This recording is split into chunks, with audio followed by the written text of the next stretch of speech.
আসসালামু আলাইকুম। ভিতরে অনেক কষ্ট, কিছু কথা বলবো আপনাদের সাথে। সেটা হলো, মানুষ বলতেই মরণশীল।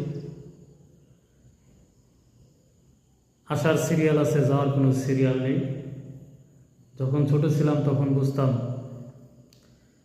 আসারও সিরিয়াল আছে, যাওয়ারও সিরিয়াল আছে।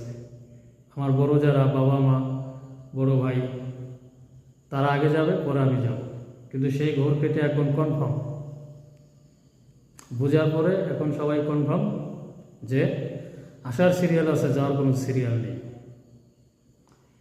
এই তো কিছুক্ষণ আগে আমার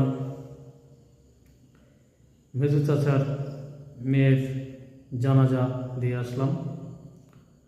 তার দুইটি মেয়ে, একটি ছেলে।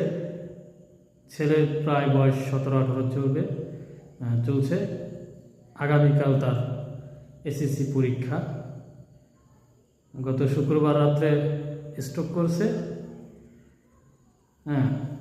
এই 3 দিনে তেমন একটা পড়ালেখা করতে পারেনি। সব দিকে বিবেচনা করে যে কালকে পরীক্ষা, এই কারণে আজকেই জানাজা দিয়ে মাটি দিতে নিয়ে গেল। তো স্ট্রোক কিন্তু একটা মারাত্মক রোগ। স্ট্রোক অনেকেরই হতে পারে। মানুষ যে শুধু টেনশন করলে স্ট্রোক হয় তা না। স্ট্রোক করার আগ মুহূর্তে অনেক ঘটনা ঘটে থাকে। যেমন মনে করেন, আপনার ফ্যামিলিতে যে কোনো এক সদস্য একটা ঘটনা ঘটিয়ে ফেলেছে, সেটা আপনি মেনে নিতে পারছেন না মন থেকে। যতক্ষণ আপনি মেনে নিতে পারছেন, ততক্ষণ আপনার অস্থির ঠেকবে।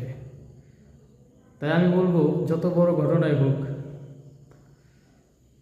আল্লাহর দিক চেয়ে আল্লাহ ভরসা বলে সহজে মেনে নেওয়া উচিত। যতক্ষণ পর্যন্ত মেনে নিতে পারছেন না, ততক্ষণ পর্যন্ত আপনার অস্থির থাকবে। এবং সেই অস্থিরতা থেকে একটা সময় ঘাম দেওয়ার থেকে দেখা গেছে আপনার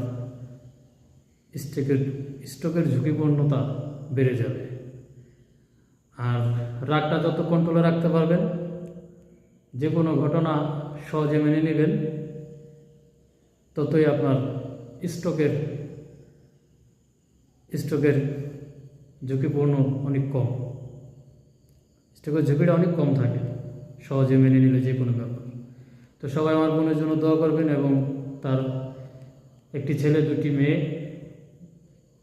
একবার ছোট একটা মেয়ে থেকে মারা গেছে। মেয়েটার বয়স মাত্র 2 বছর। সবাই ওর জন্য দোয়া করবেন, আল্লাহ যেন ওকে ব্যস্ত নসিব করে। আমিন।